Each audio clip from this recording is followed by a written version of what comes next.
यात्रा सिर्फ मंजिल तक पहुंचने का नाम नहीं, रास्ते को हर पल जीने का नाम है। पहाड़ों की शांति और ये ठंडी हवा, हर मोड़ पर एक नया नज़ारा, हर स्टेप्स पर एक न्यू एक्सपीरियंस। यह यात्रा है केदारनाथ की।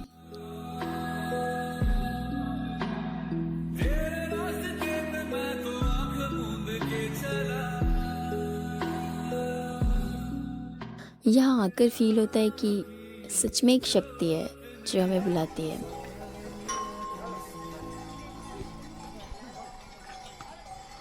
Hey everyone, I'm Smriti and today I'm taking you on a mesmerizing trip to Kedarnath. Come along and be a part of this incredible journey.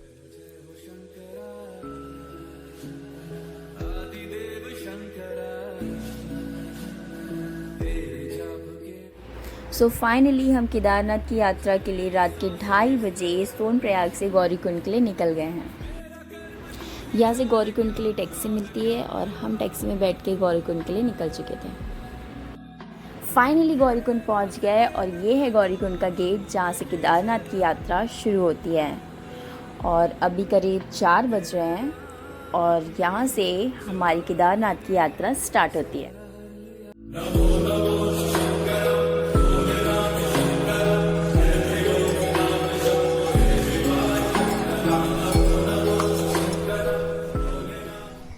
सो जंगल चट्टी केदारनाथ यात्रा का पहला पड़ाव है और यहाँ से करीबन 1.5 किलोमीटर दूर है।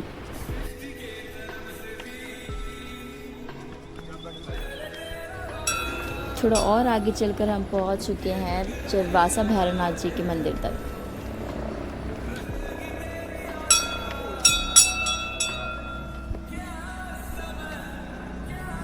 केदारनाथ की यात्रा पे इतने सुंदर सुंदर व्यूज़ मिलते हैं कि बस देखते रहने का मन करता है। फ़िलहाल तो मैं थक चुकी थी इसलिए बैठकर व्यूज़ के मज़े ले रही थी। और हमारा दूसरा पड़ाव है भीमबली। यहाँ से 2 रास्ते डिवाइड होते हैं। ये जो सामने जो रास्ता दिख रहा है वो नया रास्ता है जिससे घोड़े और खच्चरी जाते हैं, और ये दूसरा रास्ता है जो पुराना रास्ता है, इसमें घोड़े और खच्चरी नहीं जाते हैं, तो हम यहीं से जा रहे हैं।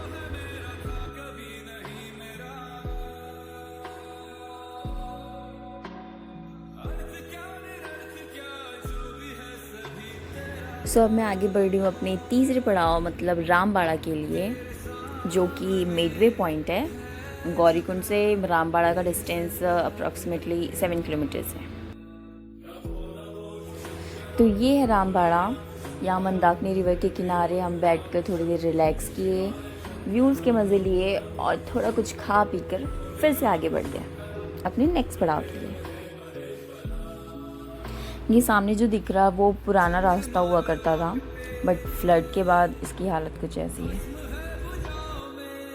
रामबाड़ा पहुंचकर लगा था कि आधा रास्ता ख़त्म हो गया, बस आधा ही और बचा है, बट असली रास्ता तो यहीं से शुरू होता है। ये जो जिगजैग लाइंस दिख रही है ना, वो कभी ख़त्म ही नहीं होती। तो मैं अब आगे बढ़ गई। मेरे को लगा ये जिगजैग के बाद मंदिर आ जाएगा, बट ये जैसे ही ये जिगजैग कंप्लीट हुआ फिर से एक नया जिगजैग दिख गया। मतलब जिगजैग ख़त्म ही नहीं हो रहा था।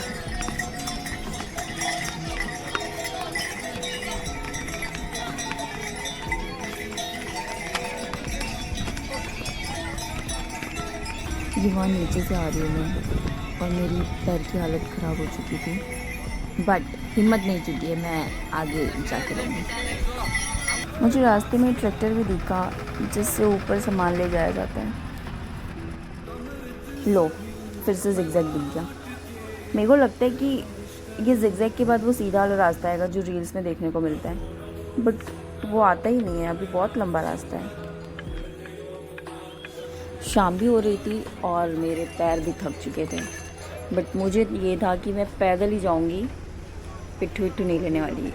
कुछ लोग ये शॉर्टकट भी ले रहे थे, बट मैंने सोच लिया था कि मैं महादेव तक जाने के लिए कोई शॉर्टकट नहीं लूँगी, लॉन्ग कट से ही जाऊँगी। फाइनली ये वो पहाड़ है जिसे क्रॉस करने के बाद वो दिख जाएगा जिसका मेरे को वेट था, मतलब मंदिर का रास्ता दिख जाएगा। तो चलते हैं आगे। यहाँ पे पहुँचते पहुँचते मेरा ऐसा हो गया था ना कि बस जल्दी से टेंट दिख जाए और मैं बस लेट जाऊँ। मेरे पैर की हालत इतनी ख़राब हो चुकी थी। तो मेरे को मेरी टेंट तक पहुंचते शाम हो गई थी, पूरा अंधेरा हो गया था, इसलिए मैंने आगे का रिकॉर्ड भी नहीं किया।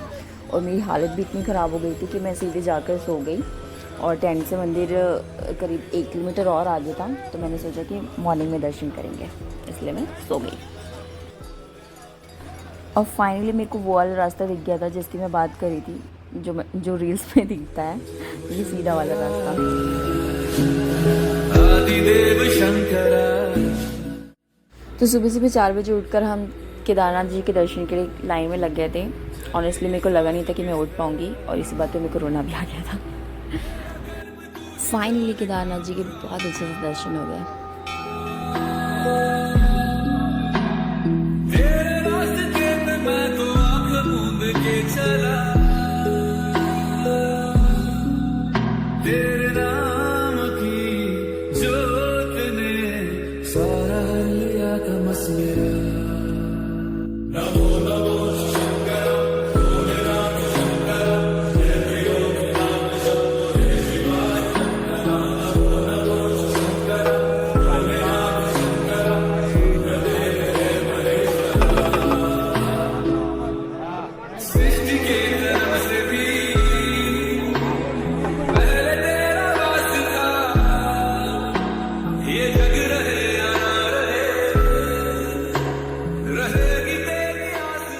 तो अब मैं जा रही हूँ नीचे, और नीचे जाने के टाइम मैंने शॉर्टकट लिया है।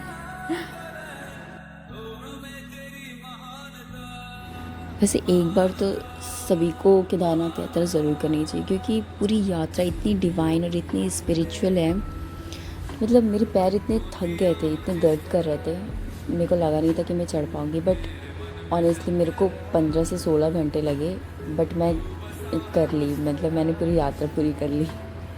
मैं लास्ट ईयर केदारनाथ यात्रा पे थी, मीन्स 2024 में, और इस साल केदारनाथ टेंपल 2 मई को ओपन हो रहा है और उसकी रजिस्ट्रेशन स्टार्ट हो चुकी है।